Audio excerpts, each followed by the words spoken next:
नमस्कार दोस्तों। भौतिकी विज्ञान के पहले लेक्चर की शुरुआत पहले भी हो चुकी है और मोशन के बारे में हमने आपको बताया था पिछले वीडियो में कि गति क्या होती है और मोशन चैप्टर में कौन कौन सी प्रमुख बातें हमें पढ़नी है, उसका सिलेबस क्या है, इसकी चर्चा पिछली वीडियो में मैंने किया था।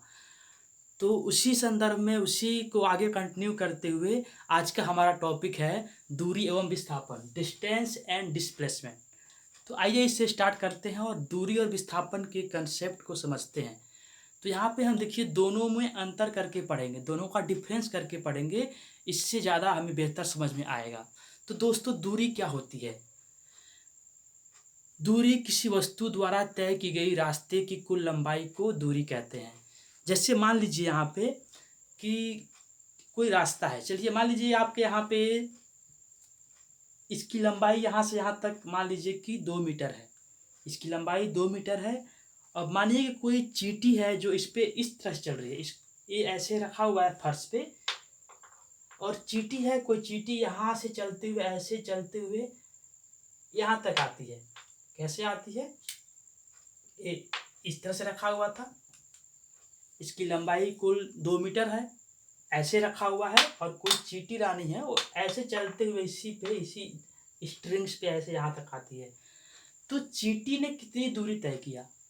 आप सिंपली बता सकते हैं। इसकी लंबाई कितनी है? 2 मीटर, मैंने बताया अभी। मान लीजिए 2 मीटर है और ऐसे रखा हुआ है, कैसे भी रखा हुआ है, और चींटी इस पे चलती है, तो उसकी चींटी के द्वारा तय की गई दूरी क्या होगी? 2 मीटर होगी। तो इससे आप समझ गए होंगे कि दूरी का वास्तविक मतलब क्या है।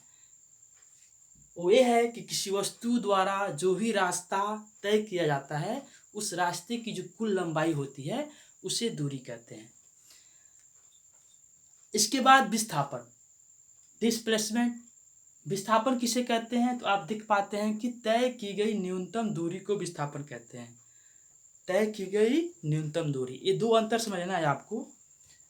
दूरी कुल रास्ते की कुल लंबाई है, रास्ते की दूरी रास्ते की कुल लंबाई होती है, जबकि विस्थापन रास्ते की न्यूनतम लंबाई होती है, यानी न्यूनतम दूरी कह सकते हैं। अब एग्जाम्पल समझेंगे आपको समझ में आएगा।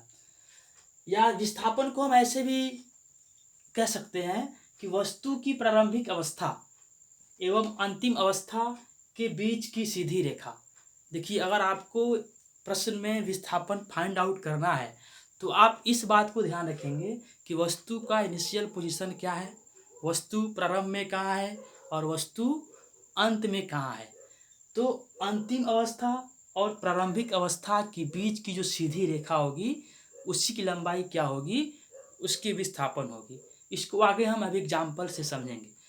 अब चूंकि अंतर कर रहे हैं दूरी और विस्थापन में, तो आगे भी देख लेते हैं कि दूरी एक अदिश राशि है। दूरी एक स्केलर क्वांटिटी है। देखिए, सदिश और अदिश का एक अलग से क्लास आपको मिलेगा। यहाँ पे सिर्फ ये बात जान लीजिए कि दूरी एक अदिश राशि है, जबकि विस्थापन क्या है? एक सदिश राशि है। इसमें दिशा है, परिमाण दोनों है, इसमें सिर्फ परिमाण है। इन दिशा, परिमाण और अदिश सदिश की बात हम किसी दूसरे लेक्चर में करेंगे, उसके लिए आप परेशान मत हुइए। यहाँ पे इतना जानना है कि दूरी अदिश है और विस्थापन सदिश राशि है। SI मात्रक की बात करते हैं। दूरी का SI मात्रक क्या है? मीटर, आप जानते हैं, और विस्थापन का भी SI मात्रक क्या हुआ? मीटर ही होगा, क्योंकि विस्थापन भी तो लंबाई ही है। ये न्यूनतम दूरी है और दूरी क्या है? कुल दूरी है। विस्थापन न्यूनतम दूरी है और दूरी कुल दूरी है, तो दोनों का ही मात्रक मीटर ही होगा। दोस्तों, अब आगे थोड़ा चलते हैं। अब मैंने परिभाषा तो आपको बता दिया, लेकिन इसको और समझते एग्जाम्पल से। जैसे मानिए यहाँ पे, जैसे ये आपका आयताकार कोई इस तरह की रास्ता है, मान लीजिए ये 2 मीटर है और ये आपका 2 मीटर, ये आपका 2 मीटर। हम विस्थापन को समझते हैं कि मैंने तो कह दिया कि विस्थापन प्रारंभिक अवस्था और अंतिम अवस्था के बीच की सीधी रेखा होती है, या फिर ऐसे भी कह सकते हैं कि तय की गई न्यूनतम दूरी को विस्थापन कहते हैं। तो इसका बेसिक मतलब क्या है, एग्जाम्पल से हम समझ लेते हैं। हो सकता है किसी को समझ में ना आया हो। समझिए, इस तरह का कुछ चीज़ है, यही कमरा है, इसके जिस हमारे रूम की जो लंबाई है ऐसे 2 मीटर है और ऐसे आपकी 4 मीटर है। मान लीजिए ऐसे हमारा रूम है,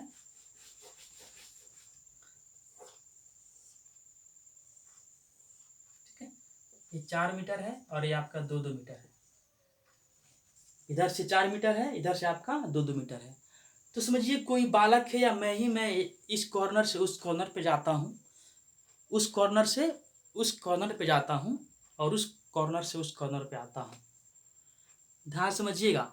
जैसे मान लीजिए कि मैं यहाँ से यहाँ जाता हूँ और यहाँ से फिर यहाँ जाता हूँ और यहाँ से फिर यहाँ आता हूँ। तो यहाँ से यहाँ, फिर यहाँ से यहाँ, फिर यहाँ से यहाँ जाने में हमारे द्वारा तय की गई दूरी क्या होगी? ध्यान समझिएगा, फिर से बता रहा हूँ। ए, बी, सी और डी। कोई व्यक्ति है जो ए से बी तक जाता है और फिर बी से सी और सी से डी तक जाता है। तो इस दरमियान उसके द्वारा तय की गई दूरी क्या होगी? तो आप इजली कह सकते हैं कि दूरी क्या होती है? रास्ते की कुल लंबाई होती है। तो ए से बी जाने में दूरी 2 हो गया, 2 और 4 6, 6 और 2 8। दूरी क्या हो गया आपका? 8 मीटर। लेकिन विस्थापन क्या होगा? विस्थापन, तो विस्थापन के लिए आपको मैंने यही बताया कि आपको क्या करना है कि वस्तु की प्रारंभिक अवस्था देखना है कि वस्तु प्रारंभ में कहाँ है और वस्तु अंत में कहाँ है, अंतिम अवस्था। और उन दोनों के बीच की जो सीधी रेखा होती है, न्यूनतम दूरी होती है, उसे निकाल लेना है। तो वस्तु शुरू में कहाँ था? ए पे। वस्तु ऐसे चलती हुई अंत में कहाँ पे आ गया? डी पे। तो ए और डी के बीच की न्यूनतम दूरी क्या होगी? 4 मीटर। तो विस्थापन क्या हो गया इसमें? 4 मीटर। तो इस तरह से आपको काम करना है। आइए आगे और भी देखते हैं।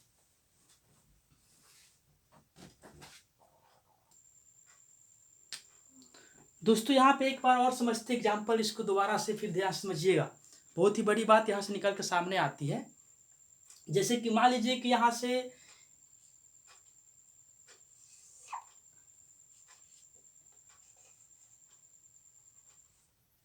ए से बी मान लीजिए कि 10 मीटर है। टोटल क्या है? 5। ए से बी 5, ए से बी 10 मीटर है, ए से सी 5 और 5 10 मीटर है, ठीक है। तो समझिए यहाँ पे अगर आपको मैं बोलूं कि दूरी क्या होगा और विस्थापन क्या होगा ए से बी तक जाने में,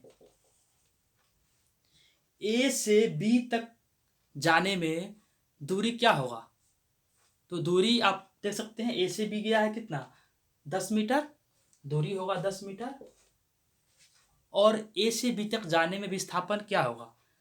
तो ए से बी तक जाने में विस्थापन भी क्या होगा? 10 मीटर ही होगा। क्योंकि विस्थापन न्यूनतम दूरी होता है या फिर प्रारंभिक अवस्था और अंतिम अवस्था के बीच की सीधी रेखा होती है। तो वस्तु प्रारंभ में ए पर था और अंत में बी पे है। तो ए और बी, ए प्रारंभिक अवस्था, बी अंतिम अवस्था, तो ए और बी के बीच की सीधी रेखा यही होगी ना। ये तो सीधा रेखा ही है। तो विस्थापन भी 10 और दूरी भी 10 होगा इस केस में। अब थोड़ा दूसरा केस देखते हैं। अगर आपसे बोले कि ए से बी और बी से सी, व्यक्ति या वस्तु ए से बी तक जाता है, ए से बी तक जाता है और फिर वापस बी से सी पर चला आता है। तो ए से बी और फिर बी से सी, ए से बी और फिर बी से सी तक आने में वस्तु ने कितनी दूरी तय किया? तो आप इजीली कह सकते हैं ए से बी 10 और फिर बी से सी 5, 10 5 15। तो ए से बी और फिर बी से सी तक आने में वस्तु ने 15 मीटर की दूरी तय की है। अब इसी को हम देखते हैं कि विस्थापन कितना तय किया है। ए से बी और बी से सी आने में विस्थापन कितना होगा? देखिए भाई, ए से गया बी पे और कहाँ पे आ गया? सी पे। तो ये आपका क्या है? ए प्रारंभिक अवस्था और अंतिम वस्तु कहाँ पे है? सी पे है। तो ए और सी के बीच की दूरी विस्थापन क्या हो जाएगा? 5 मीटर। देख रहे हैं ना कैसे मैं निकाल रहा हूँ? विस्थापन के लिए आपको एक ही काम करना है कि वस्तु प्रारंभ में कहाँ पे है और वस्तु अंत में कहाँ पे है, उन दोनों के बीच की सीधी रेखा मिला देना है। चलिए आप समझ रहे होंगे, आगे फिर देखते हैं।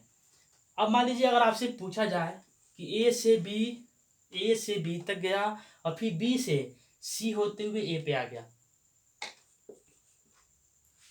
कोई व्यक्ति, मैं या आप ए से बी तक जाते हैं और फिर बी से वापस घूम के सी होते हुए ए पे चले आते हैं, तो कितनी दूरी तय होगी?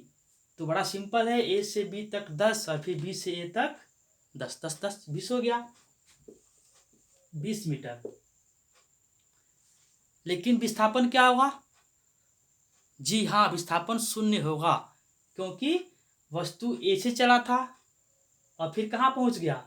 ए पे पहुंच गया, इसलिए विस्थापन क्या हो जाएगा यहाँ पे? शून्य, 0। अब एक और केस लेते हैं। मान लीजिए कि इधर कहीं डी है, इधर डी है और यहाँ से 2 मीटर है। ए से डी के बीच की जो दूरी है वो 2 मीटर है। अब मान लीजिए कि आप ए से गए बी पे और बी से सी होते हुए ए पे आ गए और फिर डी पे आ गए। ध्यान समझिएगा कैसे गया है। तो ए से गया बी और बी से कहाँ फिर आ गया? सी होते हुए ए और फिर आ गया डी पे। ए से गया बी, बी से सी होते हुए ए और फिर आ गया डी पे। तो इस दरमियान वस्तु की दूरी क्या होगी? वस्तु ने कितनी दूरी तय किया तो आप इजीली निकाल सकते हैं। ए से गया है बी पे तो 10 और बी से फिर ए पे तो 10 10 20 और फिर ए से गया आपका 2 तो क्या हो जाएगा? 22 मीटर। क्यों? क्या देख रहे हैं आप दूरी निकालने में आप देख पा रहे होंगे कि जितना वस्तु ने चला है, चाहे वो पैदल चला है या किसी गाड़ी से चला है, जितना वो दूरी तय कर रहा है उसको सबको जोड़ लेना है।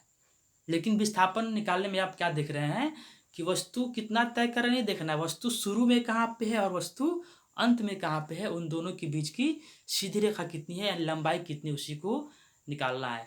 तो ए से गया बी और बी से आ गया ए और फिर चला गया डी पे, तो दूरी हो गया इसमें 22। लेकिन विस्थापन क्या हुआ? तो आप देखिए वस्तु शुरू में कहाँ था? ए पे। वस्तु अंत में कहाँ पे पहुंचा है? डी पे। तो विस्थापन क्या हो जाएगा? 2। 2 नहीं, आप बोलेंगे -2। इसमें विस्थापन क्या बोलेंगे? -2। माइनस यहाँ पे ए बता रहा है कि वस्तु ने चलना प्रारंभ किया था इधर की ओर, वस्तु ने गति प्रारंभ किया था पूरब की ओर। अब वस्तु वापस वहां पे आके अब इधर की ओर जा रहा है, यानी कि विपरीत दिशा में जा रहा है। इसलिए यहाँ पे हम बोलेंगे -2। ए से 2 के बीच की दूरी कितनी है? 2। ए से डी के बीच में, इसलिए हम बोलेंगे -2। माइनस साइन यहाँ पे ये बता रहा है कि वस्तु ने जिस दिशा में गति प्रारंभ किया था अब वो उसकी विपरीत दिशा में जा रहा है।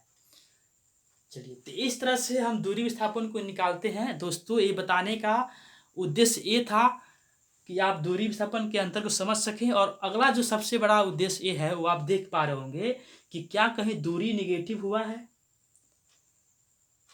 क्या कहीं दूरी निगेटिव हुआ है? क्या कहीं दूरी 0 हुआ है? लेकिन अगर आप विस्थापन को देखें तो विस्थापन निगेटिव भी हो रहा है एक केस में, विस्थापन एक केस में शून्य भी हो रहा है। तो यहाँ से आप देख सकते हैं, यहाँ से आप निष्कर्ष क्या निकालते हैं कि दूरी हमेशा क्या होगा? दूरी हमेशा पॉजिटिव होता है, 10 15 20 22। लेकिन विस्थापन में आप देख रहे हैं कि विस्थापन पॉजिटिव भी हो सकता है, निगेटिव भी हो सकता है और विस्थापन शून्य भी हो सकता है। तो इसी को दिखाने के लिए मैंने आपको एग्जाम्पल ये सेट किया था। तो आइए देखते हैं, इसको लिखते हैं। दोस्तों, तो यहाँ पे आप देख पा रहे होंगे कि मैं लिख दिया यहाँ पे कि दूरी हमेशा पॉजिटिव होता है, लेकिन विस्थापन पॉजिटिव यानी धनात्मक, निगेटिव, ऋणात्मक एवं शून्य भी हो सकता है। तो ये दूरी और विस्थापन में बहुत बड़ा अंतर है, इसको आप याद रखेंगे। और इसको याद नहीं रखेंगे, इसको आप समझ लिए हैं, इसलिए कभी भूलने वाला नहीं है और एग्जाम में न्यूमेरिकल सॉल्व करने में बहुत हेल्प करता है। तो आप ध्यान रखेंगे, डिस्टेंस ऑलवेज बी पॉजिटिव पर displacement may be positive, may be negative और मे बी 0। चलिए, दूसरी बात करते हैं। देखा, अभी आपने देखा होगा यहाँ पे जो मैंने एग्जाम्पल बताया था उसमें आपने देखा होगा कि दूरी और विस्थापन x में बराबर भी हो रहे थे। तो दूरी और विस्थापन बराबर कब होंगे? कौन बड़ा होगा, कौन कब छोटा होगा, इसको हमें समझना है। तो बड़ा आसानी से हम कर सकते हैं, आपने वहां पे देखा भी था कि दूरी हमेशा क्या होता है? दूरी हमेशा विस्थापन से बड़ा होता है। तो ऐसे लिख सकते हैं, डिस्टेंस ग्रेटर देन विस्थापन। लेकिन क्या दूरी और विस्थापन कई बराबर भी होते हैं क्या? जी हाँ, बिल्कुल होते हैं। कब होते हैं? जब गति सीधी रेखा में होती है तो दूरी और विस्थापन दोनों ही बराबर होते हैं। ऐसे लिख सकते हैं, एंड दूरी बराबर विस्थापन। दूरी और विस्थापन बराबर होंगे कब? जब गति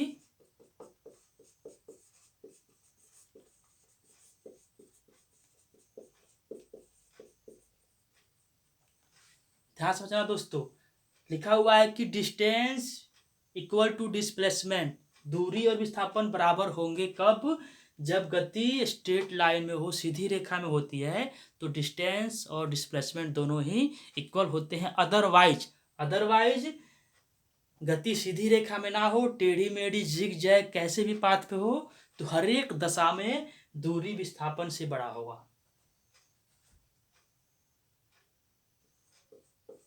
तो इस प्रकार हम कह सकते हैं कि विस्थापन दूरी का बराबरी कर सकता है, लेकिन विस्थापन कभी भी दूरी से बड़ा नहीं हो सकता है। तो दोस्तों, जैसा कि अभी आपने देखा कि दूरी हमेशा पॉजिटिव होता है, जबकि विस्थापन पॉजिटिव भी हो सकता है, नेगेटिव हो सकता है और जीरो भी हो सकता है। दूसरी बात आपने ये देखा कि दूरी हमेशा विस्थापन से बड़ा होता है, लेकिन लेकिन जब गति सीधी रेखा में हो, मोशन स्ट्रेट लाइन में हो और एक ही दिशा में हो। ध्यान दीजिएगा, जब गति सीधी रेखा में हो, वस्तु इधर ही जा रहा हो और दिशा भी उसकी एक ही हो, दिशा भी ना बदले, तो उस दशा में दूरी और विस्थापन दोनों बराबर होंगे। जैसे देखिए यहाँ पे, जैसे मान लीजिए कि एक सीधी रेखा है ए बी और ये 5 मीटर है, ए से बी 5 मीटर है, तो कोई वस्तु ए से बी तक जाता है सीधी रेखा में, तो दूरी क्या होगा? 5 मीटर, और विस्थापन भी क्या होगा? 5 मीटर। लेकिन इसके अलावा अगर रास्ता टेढ़ा मेढ़ा है या फिर जिग जैग है, या सीधी रास्ता है लेकिन वस्तु ए से बी पे गया और फिर बी पे सीधी रास्ते पे ही इधर की ओर लौट रहा है, तो किसी भी दशा में दूरी हमेशा विस्थापन से बड़ा होगा। तो आपको ऊपर शर्त लिख दिया गया है कि दूरी बराबर होता है विस्थापन के जब गति सीधी रेखा में हो और एक ही दिशा में हो। अदरवाइज दूरी हमेशा विस्थापन से बड़ा होता है। तो इसी पे बेस्ड एक प्रश्न आपके सामने है, निम्न में कौन सा सत्य है? देखिए, दूरी बाय विस्थापन लेस देन 1, दूरी बट्टा विस्थापन less than equal to 1। Option C है विस्थापन बट्टा दूरी लेस देन इक्वल टू 1 और विस्थापन बट्टा दूरी ग्रेटर देन इक्वल टू 1। तो इस प्रश्न का आंसर हम अगले लेक्चर में डिस्कस करेंगे। आपके लिए प्रैक्टिस रहेगा है। चलिए मिलते हैं अगले वीडियो में, इसी से आगे कंटिन्यू करेंगे। तब तक के लिए नमस्कार।